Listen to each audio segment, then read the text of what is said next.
یک شبی مجنون نمازش را شکست، بی وضو در کوچه لیلا نشست.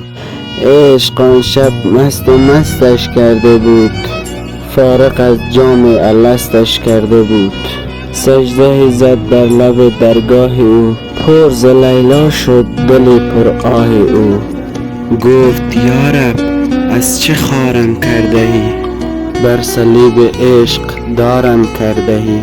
جام لیلا را به دستم دادهی، من در این بازی شکستم دادهی. نیشتر عشقش به جانم میزنی، دردم از لیلاست آنم میزنی.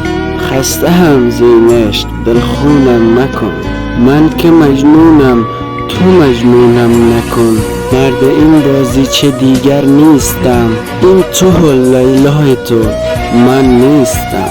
گفت ای دیوانه لیلایت منم، گفت ای دیوانه لیلایت منم.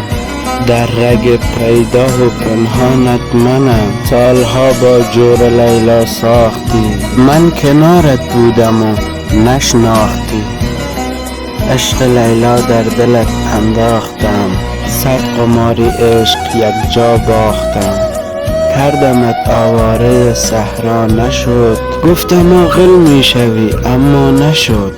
سوختم در حسرت یک یاربت، غیر لیلا بر نیامد از لبت. روز و شب او را صدا کردی ولی، دیدم امشب با منی گفتم بلی.